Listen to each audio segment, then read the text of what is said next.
యాకోబు రాసినటువంటి పత్రిక 1వ అధ్యాయం 12వ వచనం. శోధన సహించువాడు ధన్యుడు, అతడు శోధనకు నిలిచినవాడై ప్రభువు తనను ప్రేమించు వారికి వాగ్దానం చేసిన జీవ కిరీటం పొందును. స్తోత్రం దేవా, సర్వోన్నతుడా. ఈ సమయంలో ఈ యొక్క వాక్యపు వెలుగులో ప్రతి వారిని నడిపించి బలపరిచి విత్తబడిచిన వాక్యం వ్యర్థం కాకుండా అనేక హృదయాల్లో ఈరోజున అద్భుతాలు స్వతంత్రించుటకు కృప చూపించమని నజరేయుడైన యేసుక్రీస్తు నామములో ప్రార్థించి నమ్మి పొందుకుని ఉన్న మా పరమ తండ్రి, ఆమేన్. ఎంత బాగుందండి. శోధన సహించేవాడు ధన్యుడంట. హల్లెలూయా. సహనం వల్లనే జయించగలుగుతాం. అతడు శోధనకు నిలిచినవాడై. నిలబడుతున్నారా, పడిపోతున్నారా? శోధన వచ్చినప్పుడు చాలామంది పడిపోతుంటుంటారు. శోధన వచ్చినప్పుడు శోధన లేకుండా, శ్రమ లేకుండా, ప్రియులు గమనించాలి, కష్టం లేకుండా ఏది ఊరికినే పొందుకోలేం మనం. ఒక అద్భుతమైనటువంటి విషయాన్ని మీతో పంచుకోవాలని చెప్పి నేను ఆశపడుతున్నాను. చాలా జాగ్రత్తగా వినాలి ప్రియులారా. ఒకానొక ఊరిలో ఒక కుమ్మరి ఉండేటువంటి వాడు. ఒక కవి చాలా అద్భుతంగా ఈ యొక్క కుమ్మరి దగ్గర ఉన్న కుండల విషయంలో, ఒకవేళ కుండలకు మాటలు వచ్చినట్లయితే అంటాడు కదా దేవుడు, రాళ్ళు నేను స్తుతించగలుగుతా అని చెప్తాడు కదా. అలాగే ఒకవేళ కుండలకు మాటలు వచ్చినట్లయితే వాటి యొక్క, మనం మట్టి కుండలు లాంటి వాళ్ళం కదండి, అనుభవాలు ఎలా ఉంటాయో ఇక్కడ చాలా జాగ్రత్తగా వివరిస్తున్నాడు. ఆ కుండల వ్యాపారి కుండల్లో తయారు చేయటం అతని వృత్తి. ఓర్పుతో నేర్పుతో మట్టి ముద్దలను పిసికి వాటిని కాళ్ళతో మెత్తగా త్రొక్కి కుండల యొక్క ఆకారంలోకి ఆ మట్టి ముద్దలను తెస్తూ ఉన్నాడు.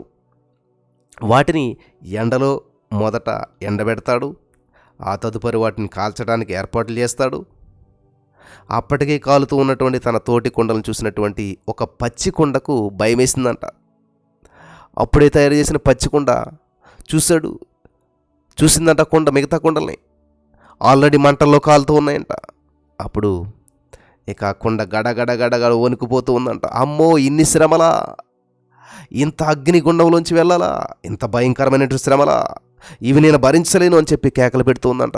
వద్దు నన్ను కాల్చొద్దు యజమాని, ప్లీజ్ నన్ను వదిలేయండి, నా మానాన్ని నన్ను వదిలేయండి, నన్నేమి చేయొద్దు అంటూ కుమ్మరితో కుండ మొరపెట్టుకుంటూ ఉందంట. ఒక కవి దీనిని వివరిస్తూ ఉన్నాడు. కుండలకు మాటలు వచ్చినట్లయితే ఎలా ఉంటాయి.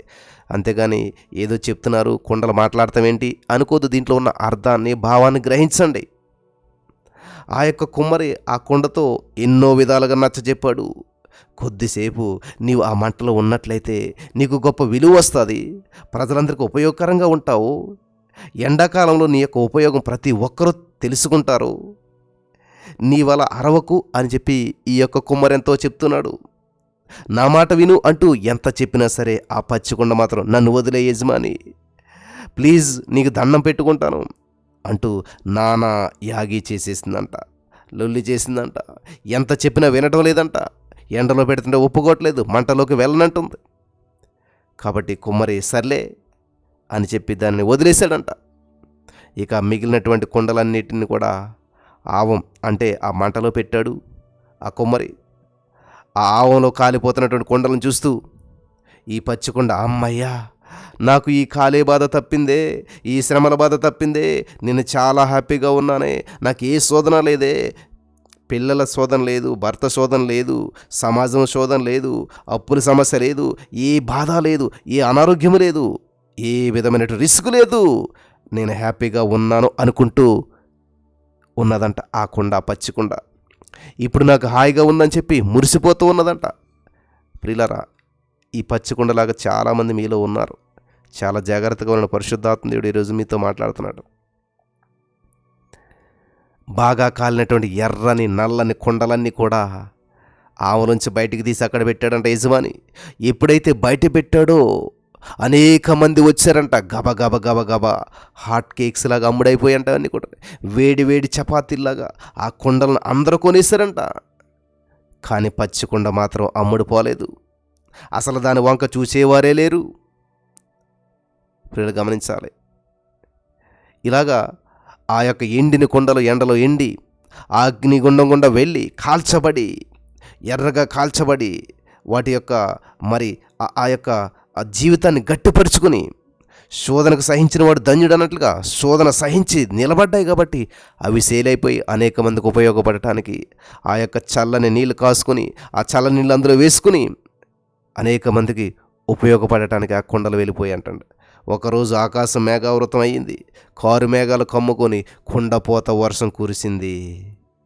ఆరు బయట అట్టే ఉండిపోయినటువంటి పచ్చికుండ ఆ వర్షానికి నానిపోతా వచ్చింది. దానిలో ఏ విధమైనటువంటి గట్టిదనం లేదు కాబట్టి మెత్తగా ఉంది కాబట్టి మరి ఆ వర్షపు నీరుకి అది కరిగిపోవటం ప్రారంభించింది. ఆ వర్షం కాస్త వరదగా మారింది. కరిగిపోయినటువంటి ఈ కుండ ఆ వరదలో కలిసిపోయి కొట్టుకుని పోయింది. దాని అడ్రస్సే లేకుండా అంతరించిపోయింది. చిరునామా లేనటువంటి వింత కుండ కనీసం పొంతకుండగానైనా సరే కొరగాకుండా పోయింది. అడ్రస్ లేకుండా గల్లంత అయిపోయింది, కలిసిపోయింది. శ్రమల వలయంలో చిక్కుకుపోయింది, శ్రమలలో కలిసిపోయింది, అడ్రస్ లేకుండా అయిపోయింది. ఇది దేవుని శ్రమల బడిలో పాఠాలు నేర్చుకున్నటువంటి కుండ కథ. వింటున్నారా ప్రియులరా? కుండ ఎవరో కాదు మనమే. ఆ కుండలు ఎవరో కాదు మనమే.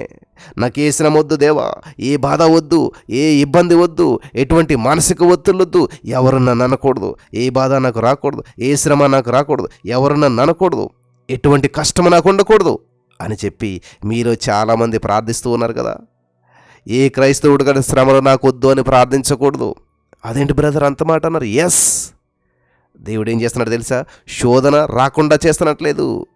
యోహాను 16:33 దేవుడే చెప్తున్నాడు, ఈ లోకంలో మీకు శ్రమ సంభవించును. మరైతే ఏం చేయాలంటండి? ఈ లోకంలో మీకు శ్రమ సంభవించును, అయినను ధైర్యం తెచ్చుకోండి, ఎందుకంటే నేను లోకాన్ని జయించాను, మీరు కూడా జయిస్తారు. కాబట్టి ఈ కుండలాగా మనం శ్రమొద్దు, ఇబ్బంది వద్దు, బాధొద్దు అనకుండా ఏం చేయాలంటే దేవుని స్తుతించాలి.